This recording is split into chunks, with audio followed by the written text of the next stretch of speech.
तो हेलो दोस्तों, चलिए हम आ गए हैं प्रयागराज में और यहाँ पे जो महाकुंभ लगा है। चलिए हम आपको पूरा महाकुंभ दिखाएंगे। हर हर महादेव, हर हर महादेव, हर हर महादेव, हर हर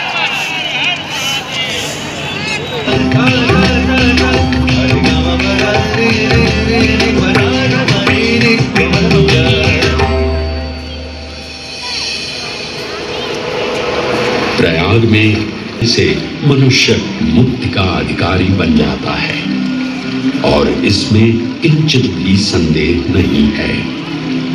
ब्रह्म पुराण में ब्रह्मा जी भी कहते हैं कि प्रयाग में सरस्वती जी अदृश्य रूप में आकर गंगा जी से मिलती हैं। इसलिए इस क्षेत्र को सरस्वती तीर्थ संगम भी कहा गया है। सरस्वती नदी के अदृश्य रूप से मिलने के पीछे भी एक पौराणिक कथा सुनने को मिलती है।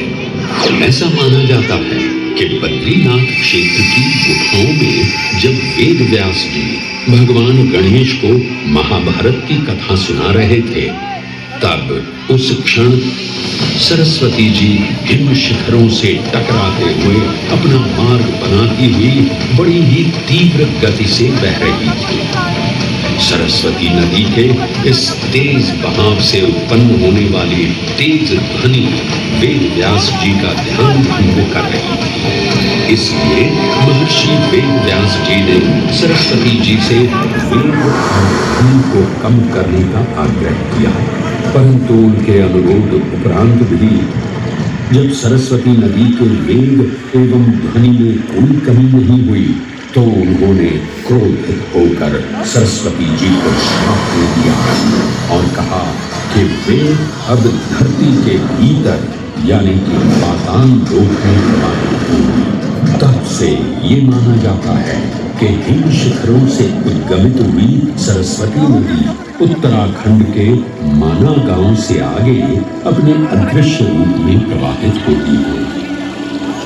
आगे चलकर यही अदृश्य रूपी मां सरस्वती प्रयागराज में गंगा एवं यमुना नदी से मिलकर त्रिवेणी संगम को पूर्ण करती है।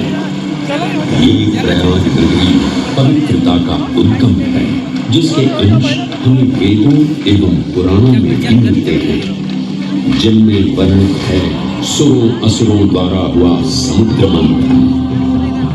अमृत प्राप्ति के लिए सुरों और असुरों ने एकजुट होकर क्षीर सागर का मंथन किया, जिसके संदर्भ में पुराणों में विभिन्न कथाएं देखने को मिलती हैं। उन्हीं कथाओं में एक कथा महर्षि दुर्वासा और इंद्रदेव से संबंधित है। इस कथा के अनुसार ऋषि दुर्वासा ने इंद्रदेव से प्रसन्न हो उन्हें पारिजात पुष्पों की एक दिव्य माला भेंट की, जिसे इंद्रदेव ने साधारण पुष्पों की माला समझ स्वयं धारण न कर उसे अपने वाहक गजराज ऐरावत के मस्तक पर रख दिया। पल भर में गजराज ने वो माला धरा पर गिरा उसे अपने पैरों पर रौंद दिया। ऋषि दुर्वासा से ये अपमान सहन न हुआ और उसी क्षण क्रोधित हो उन्होंने इंद्रदेव को श्राप दे दिया। हे अहंकारी इंद्र, तेरा इतना दुस्साहस कि तूने मेरा अपमान किया। जिस वैभव एवं शौर्य पर तू इधर आ रहा है, क्षण भर में ही तेरा ये वैभव, प्रतिष्ठा, शक्तियां सब नष्ट हो जाएंगी। अत्रिपुत्र दुर्वासा समस्त देवगणों को चिरहीन होने का श्राप देता हूं।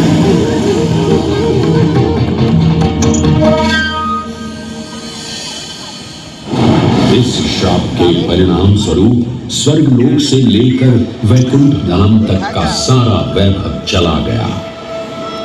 जहां स्वर्गलोक में सभी देवता अपना वैभव एवं शक्तियां खो चुके थे, वहीं वैकुंठ धाम में मां लक्ष्मी भी क्षीर सागर की गहराइयों में चली गई।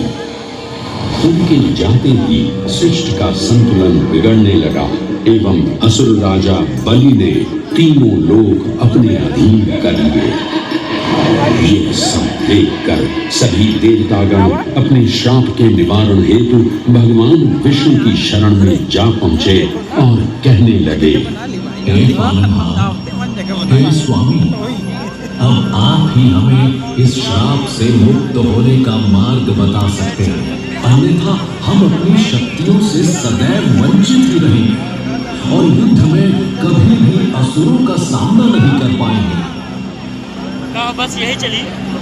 हे देवराज, और तो रंगा रंगा एकदम दूंगा। ऋषि दुर्वासा के श्राप से सभी देवतागण जीवन मृत्यु के काल चक्र में बंध चुके हैं। इस काल चक्र एवं श्राप से मुक्त होने के लिए अब केवल एक ही मार्ग शेष है और वो है समुद्र मंथन।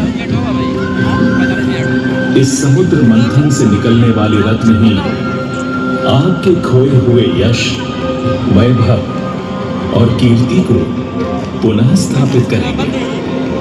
परंतु आपको इस मंथन के लिए असुरों के बल की भी आवश्यकता होगी, क्योंकि उनके बिना यह समुद्र मंथन संभव नहीं है। जैसे आपकी आज्ञा प्रभु, हम असुरों के साथ समुद्र मंथन करने के लिए तैयार हैं। देवताओं और असुरों ने एक मत होकर क्षीर सागर का मंथन करना स्वीकार किया। जहां मंदार पर्वत मथनी के रूप में आए तो वहीं वासुकी नाग को नेति की भूमिका मिली। भगवान विष्णु ने स्वयं कूर्म अवतार धारण कर मंदार पर्वत को उसका आधार प्रदान किया। क्षीर सागर को मथना शुरू किया गया और 14 रत्नों में सबसे पहले हलाहल विष उत्पन्न हुआ। उस विष के प्रभाव को कोई भी देवता या असुर सहन करने में समर्थ नहीं थे।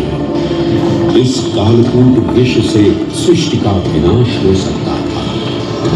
इसीलिए इस आपदा से बचाने स्वयं देवों के देव महादेव प्रकट हुए और उन्होंने इस विष का पान किया।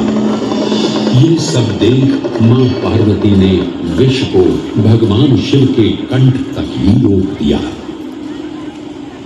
इस कालकूट विष के प्रभाव से महादेव का कंठ नीला पड़ गया और तभी से उन्हें नीलकंठ के नाम से भी जाना जाने लगा।